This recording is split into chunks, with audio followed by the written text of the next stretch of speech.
Alright guys, thanks for checking this out. This was just a drop-only tree that we did recently. It wasn't quite short enough to fit in the pasture that we were in, so I just needed to climb it, limit, drop the top off, and then we could flop the stem. We really didn't want to go busting up our customer's fence. It was right on the edge of being able to fit it inside the fence. And the fence we couldn't really take down easily. Older fence, and we were probably going to spend more time trying to put it back together. So we decided to just climb it, drop it down real quick. It's good to have a drop-only tree every now and then when you're climbing all the time.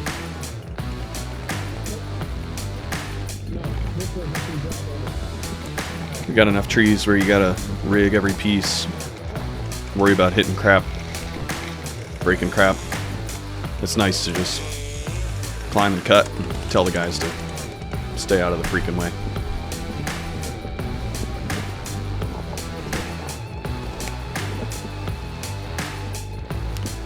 Climbing on zigzag here, as you can see. I found I like to keep the zigzag on my lower D-rings there when I'm going up, when I'm just gapping up a pine like this. So I want to stay tight in twice. I keep my zigzag on the lower D's there, or whatever climb system you got. Keep that on the lower D's while I'm ascending. Keep my steel core flip line on the upper D's. That's mostly what I'm sitting in on the way up when I'm gaffing up. And then my climb lines on the lower D's, basically just a back up, and I keep it down away from the flip line. So my two lines are just separated there. So if I got to take 7, 8, 10 steps, I'll kick my climb line off and just go on the flip line for a minute. But if I'm doing, if I'm just doing a step or two, I'll just keep both lines on there, flip them up together, and then separate them when I'm ready to make the next cut, typically. But pretty much I'm always trying to keep that flip line on top, just to be extra careful.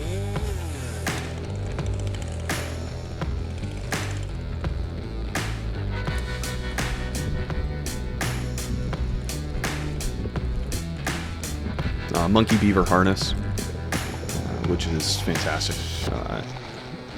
Super comfortable, especially for long days in the tree.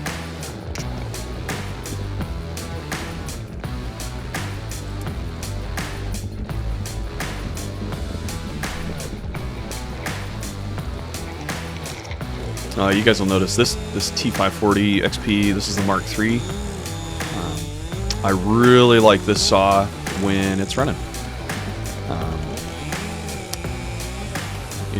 Powerful, cuts fast, especially, you just keep a sharp chain on it and it tears through stuff. The main thing I don't like about it is that once it gets warm, the thing starts dying. I've tried doing the tuning cut, like Husky recommends, and you'll notice here in a couple of minutes in this video, the thing just drives me stinking nuts, because then I'm having to choke it in the tree just to get it started. It's really irritating. So if somebody's got information about that, I'd love to hear it. After 5 minutes, 10 minutes of running that thing, it just doesn't want to stay running. It just starts dying every time I put it on the harness. It won't idle, and then I gotta choke it to get it running again. So yeah, hit up in the comments if you know how to help with that. I would greatly appreciate it.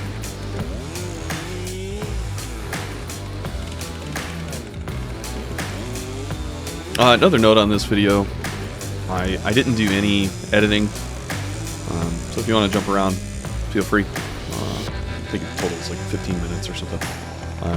But I think it's good for newer climbers, older climbers, whatever, to see full process without any cuts and edits.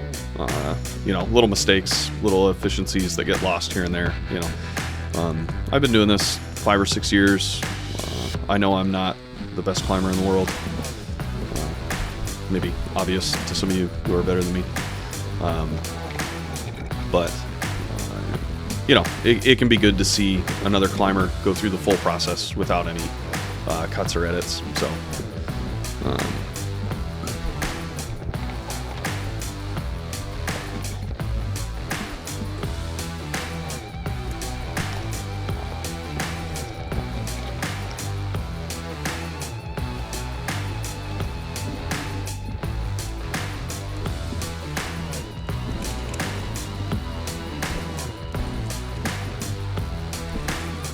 yeah, this is where the saw starts getting on my nerves.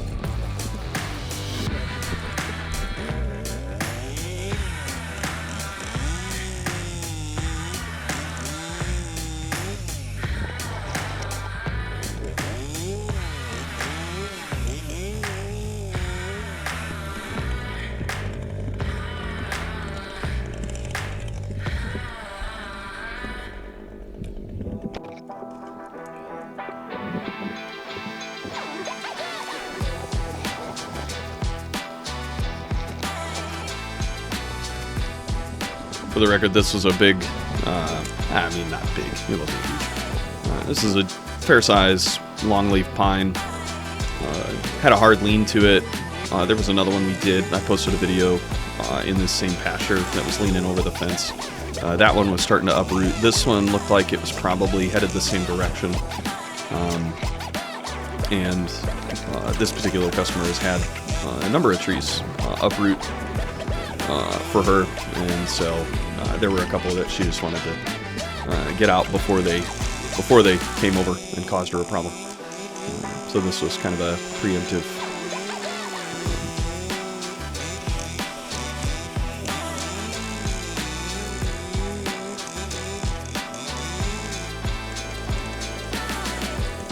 So you'll notice that one there, the hinge broke sideways a little bit.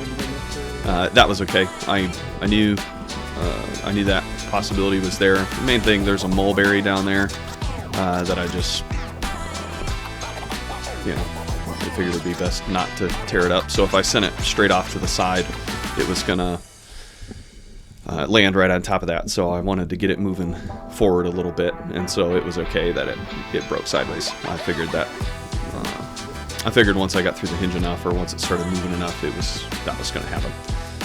So, if anybody wants to be a hater and give me a hard time that it popped sideways right there at the end, I was aware of that and wasn't worried about it.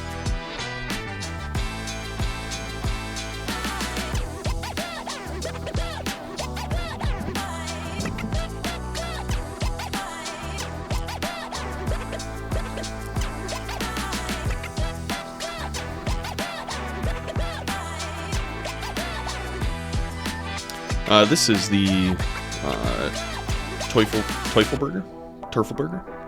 I don't know, whatever. Pulley saver. This system is fantastic for climbing on an MRS system anywhere. My go-to, especially for doing a spar work. Thing's fantastic. It's retrievable. You're climbing on a pulley, so it's butter smooth and easy to set up.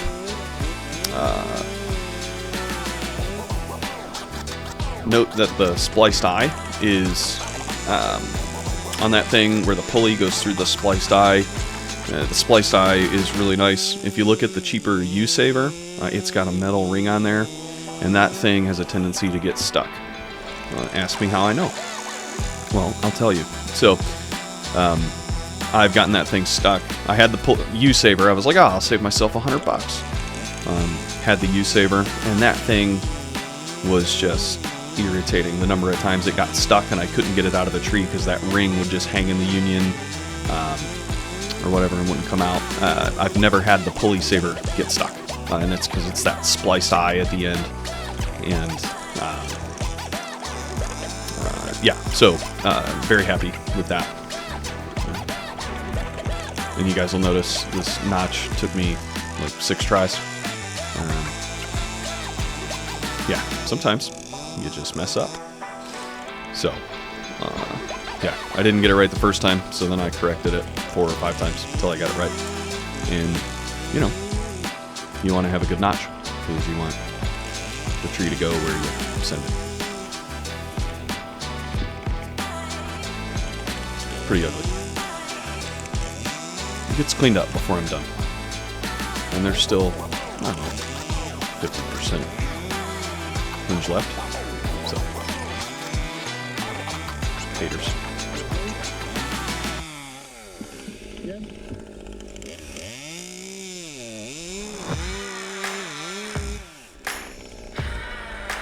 There we go. So put the curve cuts in so stuff doesn't go tearing out. Humboldt notch so it doesn't kick back. In this case, there was no real risk of kickback. Yeah, just to be extra sure, I get in the habit of putting that Humboldt notch in. Because if you're not careful, you can have a top or a log or whatever. If it hits something on the way down, it can kick back at you when that hinge breaks. Ask me how I know. It's unpleasant.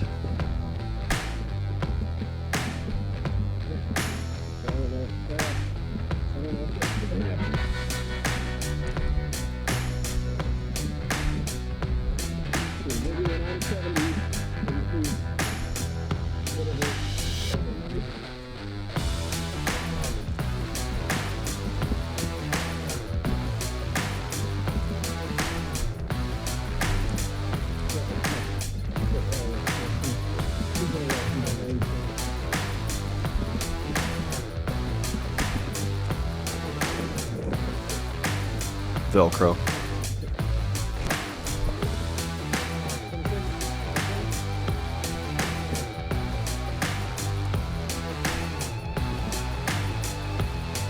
All right, for those of you guys that don't know, you see that little yellow thing hanging off my rope. That's the retrieval ball, retrieval cone for that climb system I was using. So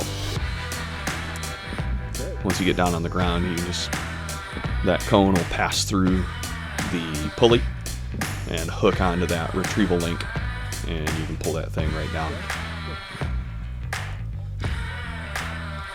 Just make sure everybody's got their head up when you go pulling that stuff out of there. Even with a helmet on, that crap doesn't feel good.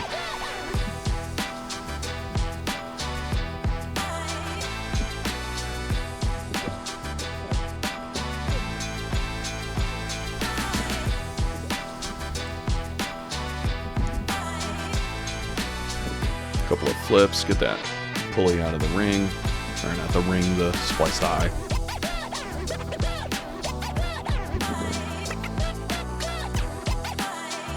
Then we can pack up a rope.